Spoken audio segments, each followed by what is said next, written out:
നമസ്കാരം. ഇന്ന് രാവിലെയുള്ള വാർത്തകൾ കണ്ടപ്പോൾ വല്ലാതെ വേദനിച്ചു, ഞെട്ടിച്ചു.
കാരണം ഈ കേരളത്തിലല്ലേ ഇതൊക്കെ സംഭവിക്കുന്നതെന്ന് എന്നെ വല്ലാതെ കാരണം നമ്മുടെ കേരളത്തിലെ അഭ്യസ്തവിദ്യരായ ജനങ്ങൾ, സംസ്കാര സമ്പന്നർ എന്നൊക്കെ പറയുന്ന ആളുകൾ ഇന്നലെ ഒരു സ്വകാര്യ ബസ്സിലെ പാവപ്പെട്ട ഒരു തൊഴിലാളിയെ, ഒരു കണ്ടക്ടറെ, അതും ഒരു കൈ തൂങ്ങിപ്പിടിച്ചുകൊണ്ട് ടിക്കറ്റ് കൊടുക്കുന്ന കണ്ടക്ടറെ വളരെ ക്രൂരമായിക്കൊണ്ട് ആക്രമിക്കുന്ന ഒരു രംഗം എന്നെ മനസ്സിലേക്ക് പെട്ടെന്ന് വന്നത്. അദ്ദേഹത്തിൻ്റെ അമ്മയും അച്ഛനും കുടുംബവും ഒക്കെ കണ്ടു നിൽക്കുന്നുണ്ടാവില്ലേ ഈ വീഡിയോ എന്നുള്ളതാണ് എന്നെ വേദനിപ്പിക്കുന്നത്.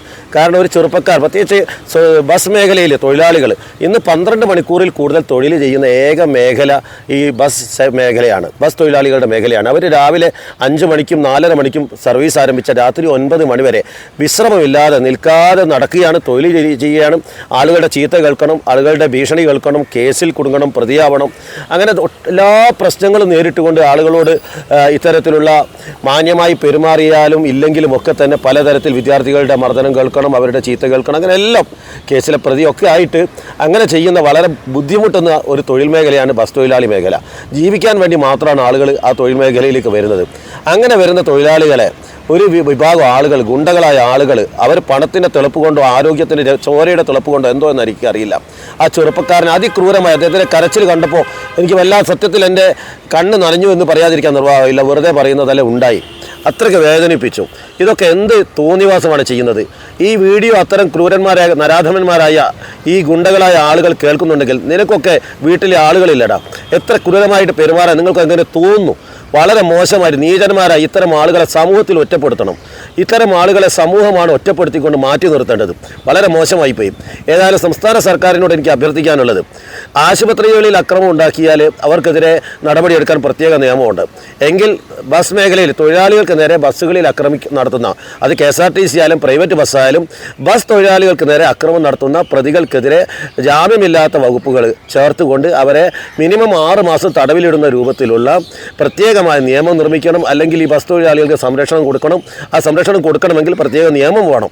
അപ്പോൾ അത്തരം ഒരു ബസ് തൊഴിലാളികളെ സംരക്ഷിക്കുന്ന ഒരു നിയമം, അവർക്ക് നേരെ അക്രമം നടത്തിയാൽ, ഓടുന്ന ബസ്സിലോ സർവീസ് നടക്കുമ്പോഴോ ആക്രമിക്കുന്ന ആളുകൾക്കെതിരെ ജാമ്യമില്ലാത്ത വകുപ്പുകൾ ഉൾപ്പെടുത്തിക്കൊണ്ട് ഒരു പ്രത്യേക നിയമം ഉണ്ടാക്കാൻ സംസ്ഥാന സർക്കാർ തയ്യാറാവണം. തീർച്ചയായും ആ തൊഴിലാളിയെ സംരക്ഷിക്കാൻ വേണ്ട നടപടി സ്വീകരിക്കാൻ പോലീസ് തയ്യാറാവണം. ഈ പ്രതികൾക്ക് എന്നല്ല ഒരാൾക്കും, ഒരു തരം ഗുണ്ടകൾക്കും ഇത്തരത്തിൽ ഒരു തവണ കൂടെ അക്രമം നടത്താനുള്ള ഒരു മോഹവും അവസാനിപ്പിക്കാതെ ശക്തമായ നടപടി സ്വീകരിച്ചുകൊണ്ട് അവരെ തടവിലിട്ടുകൊണ്ട് റിമാൻഡ് ചെയ്ത് കർശനമായ നടപടി സ്വീകരിക്കാൻ പോലീസ് തയ്യാറാവണമെന്ന് അഭ്യർത്ഥിക്കുകയാണ്. ഒരിക്കൽ കൂടെ ബസ് തൊഴിലാളികളെ സംരക്ഷിക്കാൻ ആവശ്യമായ പ്രത്യേക നിയമത്തിന് സർക്കാർ തയ്യാറെടുക്കണമെന്നും അത് തയ്യാറാവണം, അത് നിയമം ഉണ്ടാക്കണം എന്ന് അഭ്യർത്ഥിക്കുന്നു. നന്ദി, നമസ്കാരം.